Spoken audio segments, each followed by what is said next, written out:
తుక్కుగూడలో bumper offer 3,75,00,000 G+2 4 BHK villa కొనండి. నెలకు 1,00,000 rent guarantee. Terms and conditions apply. కానీ మీరు కూడా ఆ కండవ కప్పుకొని వచ్చారు కదా. నిజంగా వాస్తవాలు చెప్పండి కొన్ని 100%. ఆ కుటుంబంతో మీకు మంచి సాన్నిహిత్యం ఉంది. ఇంచుమించు కేటీఆర్ గారు మీరు మీ ఏజ్ గ్రూప్స్ కి బాగా షింక్ అయి ఉంటారు, బాగా జెల్ అయి ఉంటారు కూడా. వ్యక్తిగతంగా నేను కేటీఆర్ గారితో కలిసి పనిచేశాను, హరీష్ రావు గారితో కలిసి పనిచేశాను. వాళ్ళతో నాకు సాన్నిహిత్యం ఉండింది. సరే ఇప్పుడంటే గడిచిన 2 సంవత్సరాలుగా నేను కాంగ్రెస్ పార్టీకి వచ్చిన తర్వాత కలవడాలు కానీ లేకపోతే ఆ గ్యాప్ ఏర్పడ్డది అనుకోండి. బట్ బీఆర్ఎస్ పార్టీలో ఉన్నప్పుడు డెఫినెట్లీ వాళ్ళతో క్లోజ్గానే మూవ్ అయ్యాను. 100% వాళ్ళ వ్యక్తిగతంగా మంచి చెడ్డ ఏంటి సంగతి, ఎవరి క్యారెక్టర్ ఏంటి అనేది అన్ని కూడా నేను తెలిసిన వాడిగానే ఉన్నాను తప్ప ఇంకోటి అయితే కాదు. కానీ మీరు కొన్ని సందర్భాల్లో మాట్లాడారు, పదవులు ముఖ్యం కాదు, ప్రజాసేవే నా లక్ష్యం అన్నారు. మరి కొంచెం వెయిట్ చేయొచ్చు కదా. 28లో నాకు సీట్ వస్తుందేమో బీఆర్ఎస్ నుంచి, ఇదే పార్టీ నుంచి కంటెస్ట్ చేస్తాను, కంటెస్ట్ చేయకపోయినా కానీ ప్రజాసేవ లక్ష్యం, ఈ పార్టీలోనే ఉందాం అనుకోలేదు కదా. మీరు కండవ మార్చుకున్నారు, పదవి తీసుకున్నారు. మీకు వాళ్ళకి తేడా ఏంటి? ఇంకా మిగతా వాళ్ళకి నాకు తేడా ఉందని చెప్పేసి నేనేం చెప్పట్లేదండి. నేను కూడా రాజకీయాల్లోకి వచ్చిన తర్వాత రాజకీయంగా మనం ఎదగాలంటే, మనం ప్రజాసేవ చేయాలన్నా మనకు ఒక ప్లాట్ఫామ్ అవసరం. అయితే కాంగ్రెస్ పార్టీ అధికారంలోకి వచ్చిన తర్వాత నేను బీఆర్ఎస్ పార్టీలో బీఆర్ఎస్ పార్టీలో ఉన్నప్పుడు అసెంబ్లీ ఎలక్షన్స్ కంటే ముందు నేను కేటీఆర్ గారితో రెగ్యులర్గా ఇంటరాక్ట్ అవుతున్నప్పుడు కానీ, హరీష్ రావు గారితో రెగ్యులర్గా ఇంటరాక్ట్ అవుతున్నప్పుడు కానీ, మా జిల్లాలో ఎక్కడనో ఒక చోట, గెలిచే చోట అనేది కాదు, జిల్లాల్లో మీరు ఎక్కడన్నా మార్పు చేర్పులు చేసేదానికి అవకాశం ఉంటే, ఒక శాసనసభకు ఒక శాసనసభ్యుని మార్చుదాము, ఇక్కడ ఫర్ సమ్ రీజన్ పరిస్థితులు అనుకూలంగా లేవు, మీరు మార్చేదానికి అవకాశం ఉంటే అక్కడ నాకు ఒక అవకాశం కల్పించండి. ఇక్కడ అక్కడ అని చెప్పేసి నేను అడగలేదు, ఇక్కడ అక్కడ అనేసి అడగలేదు. ఎక్కడైనా కూడా సరే ఒక అవకాశం కల్పిస్తే వ్యక్తిగతంగా నేను సిద్ధంగా ఉంటాను. గెలిచినా ఓడినా పర్వాలేదు, ఒక 5 సంవత్సరాలు అక్కడ ఎస్టాబ్లిష్ అయ్యి బేస్ ఎస్టాబ్లిష్ చేసి నెక్స్ట్ టైం కల్లా అన్న ఒకవేళ పొరపాటున మనం అనుకున్న ఫలితం రాకపోతే అనే మోడల్లో నేను సిద్ధమై ఉన్నాను. కాకపోతే కేసీఆర్ గారు ఒక నిర్ణయం తీసుకున్నారు, ఎక్కడ కూడా ఎమ్మెల్యేల్లో మార్పు చేర్పులు ఉండకూడదు, అన్ని చోట్ల సిట్టింగ్లకే సీట్లు అనే పాలసీ తీసుకున్న తర్వాత నాకు అవకాశం రాలేదు.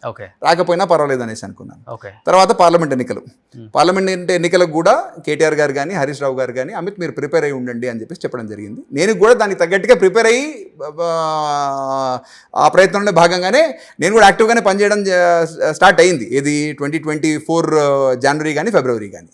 కానీ మా జిల్లాలో మాకున్నటువంటి ఏవైతే ఇంటర్నల్గా ఉన్నటువంటి గ్రూప్ పంచాయతీలు అనుకోండి, జగదీష్ రెడ్డి గారికి మాకున్నటువంటి గ్యాప్ వల్ల కొద్దిగా అక్కడక్కడ వాళ్ళు సపోర్ట్ చేయకపోవడము.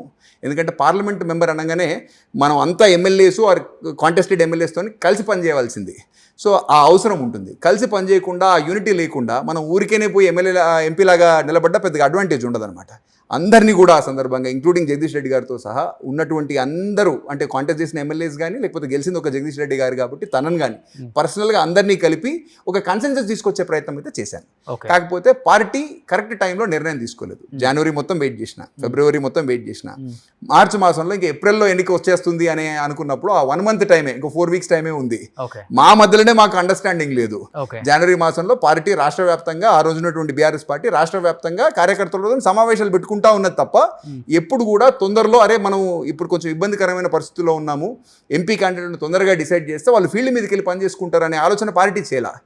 ఏప్రిల్లో ఎన్నిక వస్తుందనే మన అంచనా, మార్చి వరకు ఇంకా వాళ్ళ నిర్ణయాలు తీసుకోకపోయేసరికి ఆటోమేటికలీ ఇప్పుడు పోటీ చేసినా లాభం లేదనే పరిస్థితికి జనరలీ అందరూ వచ్చారు.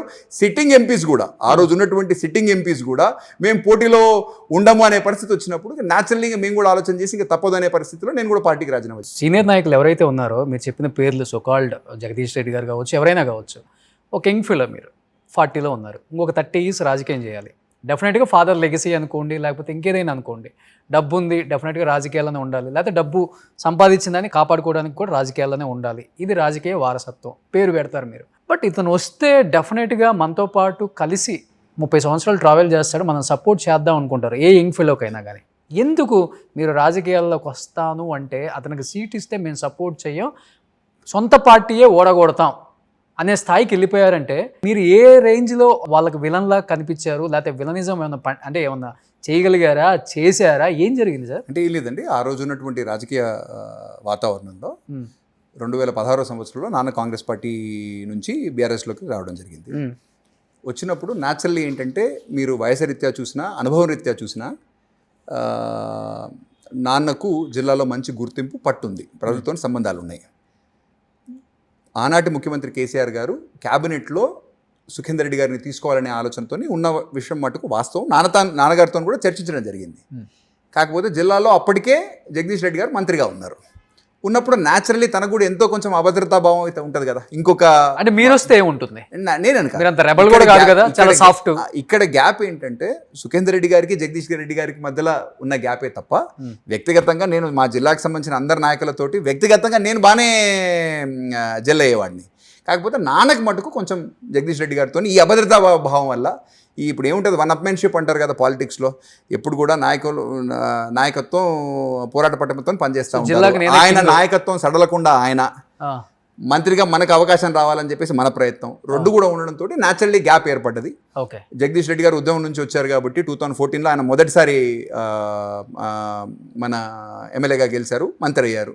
సుఖేందర్ రెడ్డి గారు మటుకు 1983 నుంచి రాజకీయాల్లో ఉన్నారు. తన రాజకీయ అనుభవం ముందు జగదీష్ రెడ్డి గారి అనుభవం పెద్దది కాదు కాబట్టి ఆయన కూడా కొంచెం ఇన్సెక్యూర్గా ఫీల్ అయ్యి ఉండొచ్చు. దానివల్ల కొంచెం పొరపచ్చాలు ఏర్పడ్డాయి. ఆ ప్రభావం ఎంతో కొంచెం నా మీద, ఎందుకంటే సుఖేందర్ రెడ్డి గారికి వారసుడిగా నేను కూడా ఎంటర్ అవుతున్నప్పుడు దాని బరువు కానీ బాధ్యత కానీ ఏదైనా కూడా సరే నేను భరించాలి కాబట్టి అది ఎంతో కొంచెం లోటు నా మీద కూడా పడింది. ఇంకొకటి మాటగారి సబ్జెక్ట్ మీద అవగాహన ఉంది. So communication, English, Hindi, Telugu అన్నీ మాట్లాడగలడు. డెఫినెట్గా ఇలాంటి వ్యక్తి పార్లమెంట్లో ఉందా లేకపోతే మన మంత్రివర్గంలో ఉన్నా కానీ మనకు ప్లస్ అవుతుంది. నాకున్న లక్షణాలను చూసి అనే దానికంటే కూడా, ఎందుకంటే మీరు ఇప్పుడు చెప్పినటువంటి అన్ని లక్షణాలు కానీ ఇవన్నీ ప్రజాక్షేత్రంలో నేను ముందరకు వచ్చిన తర్వాత ప్రజలు నాకు ఒకసారి బాధ్యత చెప్పిన తర్వాత బయటకు వస్తాయి తప్ప ఆ రోజు ఉన్నటువంటి సిచ్యువేషన్లో నన్ను చూసి అభద్రతా భావం జగదీష్ రెడ్డి గారికి మా జిల్లాలో ఇంకెవరకు ఉంటుందని నేను అనుకోవట్లేదు. డెఫినెట్లీ కేటీఆర్ కానీ హరీష్ రావు గారికి కానీ అమిత్ కొద్దిగా రీజనబుల్ పర్సన్, రేపటినాడు భవిష్యత్తులో ఒక మంచి నాయకుడిగా ఎదిగే లక్షణాలు అమిత్కు ఉన్నాయనే ఆలోచన వాళ్ళకు ఉండుండొచ్చు. న్యాచురల్లీ జగదీష్ రెడ్డి గారికి నాన్నతో ఉన్న గ్యాప్ రీత్యా ఆయన దాన్ని డిస్కరేజ్ చేసే ప్రయత్నం, ఆయనకి ఇంటర్నల్గా ఏమన్నా ఉంటుంది తప్ప వ్యక్తిగతంగా ఆయన నాతోని కానీ నేను ఆయనతో కానీ పెద్దగా ఎప్పుడు కూడా ఏదో ఎదురుబడి విమర్శించుకోవడం కానీ అట్లాంటి వ్యక్తిగతంగా భేదాభిప్రాయాలు మటుకు ఇప్పుడు చెప్పాలంటే మీరు కొంచెం సాఫ్ట్గా ఉంటారు కానీ మైక్ పట్టుకుంటే అన్ని మాస్ డైలాగ్లే చెప్తారు కదా గట్టిగా. మీ ఒక రీల్ బాగా ట్రోల్ చేశారు కావాలని, ఎందుకంటే 20 ఏళ్ళు ఒక లెక్క, ఇప్పుడు ఒక లెక్క, చెప్పండి రా వాడి కొడుకు వచ్చాడని చెప్పారు. పాపం వాళ్ళు వెళ్ళి ఆ పార్టీ వాళ్ళకి చెప్పొచ్చేలోపు మీరు కండవ మార్చుకొని ఈ పార్టీలోకి జాయిన్ అయ్యారు. కొంచెం కామెడీ కనిపించలేదు సార్? లేదు, మీరు చెప్తున్న ఇదేదైతే ఉందో మా గ్రామానికి సంబంధించిన సర్పంచ్ ఎలక్షన్స్ జరుగుతున్నప్పుడు, ఏ పార్టీ అయినా జరుగుతున్నప్పుడు అప్పుడు మాట్లాడిన మాటే తప్ప బీఆర్ఎస్లో ఉన్నప్పుడు కానీ నేను కాంగ్రెస్లో జాయిన్ అప్పుడు కానీ, ఎందుకంటే మనం ఏదన్నా ఒక పార్టీ మారుతున్నప్పుడు అప్పటికప్పుడు పార్టీ మారుతున్నాం కాబట్టి పాత పార్టీకి సంబంధించిన నాయకులను లేకపోతే ఇంకెవరినో విమర్శించి రావాలి రెచ్చగొట్టే ప్రయత్నం అయితే నాది కాదు. ఎందుకంటే మనం రాజకీయంగా ఎదగాలని ప్రజాసేవ చేయాలనే ఆలోచనతో ఉన్నప్పుడు మనకు పార్టీ అనేది ఒక ఫౌండేషన్, అదొక ప్లాట్ఫామ్. ఆ ప్లాట్ఫామ్ మీద నుంచి మనం నిలబడి పార్టీ ఇచ్చే అవకాశాలను ఉపయోగించుకొని ప్రజలకు సేవ చేయాలనే ఆలోచన, ఆ ప్రయత్నంలో భాగంగా ఆ పార్టీ కొన్ని అవకాశాలు నాన్నకి ఇచ్చింది, నాకు కూడా ఇచ్చేదానికి ప్రయత్నం అయితే జరిగింది. ఫర్ వాట్ ఎవర్ రీజన్ అది వర్కౌట్ కాలేదు. కాకపోతే ఈరోజు నాకు కాంగ్రెస్ పార్టీ ఇచ్చిన అవకాశాన్ని ఖచ్చితంగా సద్వినియోగం చేసుకుంటాను. పార్టీ ఎటువంటి అవకాశం ఇచ్చినా కూడా సరే ముఖ్యమంత్రి రేవంత్ రెడ్డి గారి నాయకత్వంలో నేను పార్టీలో రాగానే మాకు అంటే మీకు కూడా తెలియాలి కాబట్టి డైరీ రంగంతో మా కుటుంబానికి విస్తృత అనుభవం ఉంది. అంటే చాలా రోజులుగా 1992 సంవత్సరంలో తను మా జిల్లాకి సంబంధించిన పాల సంఘానికి, అంటే మా ఊరికి సంబంధించిన పాల సంఘానికి సంబంధించిన చైర్మన్గా, అదేవిధంగా నార్మల్ రంగారెడ్డి యూనియన్కి, నల్గొండ రంగారెడ్డి యూనియన్కి తను చైర్మన్గా ఎన్నికై, తర్వాత ఎన్టీ రామారావు గారి నాయకత్వంలో ఉన్నటువంటి ఆ రోజు ఉన్నటువంటి టీడీపీ పార్టీ మా నాన్నగారికి స్టేట్ ఫెడరేషన్ చైర్మన్గా, అంటే రాష్ట్రానికి సంబంధించిన ఉమ్మడి రాష్ట్రానికి సంబంధించిన పాడి పరిశ్రమాభివృద్ధి సంస్థ సమాఖ్య చైర్మన్గా కూడా ఆయనకు అవకాశం కల్పించింది. తను ఎంపీగా ఎలక్ట్ అయ్యేంత వరకు ఒక 7 సంవత్సరాల పాటు నేషనల్ డైరీ డెవలప్మెంట్ బోర్డు డైరెక్టర్గా కూడా ఆయన పనిచేశారు. సో డైరీ రంగంతో మాకున్న విస్తృతమైన అనుబంధం కానీ మాకున్న ఎక్స్పీరియన్స్ని దృష్టిలో పెట్టుకొని నన్ను 2024 సెప్టెంబర్లో ముఖ్యమంత్రి గారు ఆ రోజు ఉన్నటువంటి తెలంగాణ పాడి పరిశ్రమ అభివృద్ధి సంస్థ ప్రతి నెల సుమారు 10 నుంచి 12 కోట్ల నష్టంతో ఎదురుతుంది. అట్లాంటి సిచ్యువేషన్లో ఒకవేళ సుఖేందర్ రెడ్డి గారి కుటుంబానికి, ఎందుకంటే పాడి రంగానికి మాకున్న ఎక్స్పీరియన్స్ దృష్టిలో పెట్టుకొని ఒకవేళ అమిత్కి ఒక యువకుడికి అవకాశం ఇస్తే కుటుంబానికి ఎట్లాగూ సహకార రంగంతో కానీ పాడి పరిశ్రమాభివృద్ధి సంస్థతోని కానీ ఉన్న అనుబంధాన్ని లేకపోతే ఉన్న ఎక్స్పీరియన్స్ని, అనుభవాన్ని దృష్టిలో పెట్టుకుంటే కొంచెం బెటర్గా చేయగలుగుతారేమో, పరిస్థితి ఇంప్రూవ్ చేయగలుగుతారేమో అనే ఆలోచనతోటి ఆ రోజు ఉన్నటువంటి పరిస్థితులలో ఆ రోజు ముఖ్యమంత్రి గారి దగ్గరనే పాడి పరిశ్రమాభివృద్ధి శాఖ కూడా ఉంది కాబట్టి ఆయన ఒక నిర్ణయం తీసుకొని మా పార్టీ నాకు ఒక అవకాశం కల్పించింది చైర్మన్గా.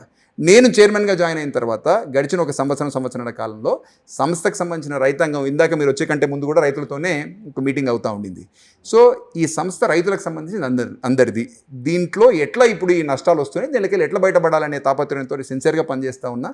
ఆల్మోస్ట్ ఆపరేషనల్ బ్రేక్ ఈవెన్కి రావడం జరిగింది. సుమన్ టీవీలో మీ పర్సనల్ అండ్ బిజినెస్ ప్రమోషన్స్ కోసం కింది నెంబర్కి కాంటాక్ట్ చేయండి.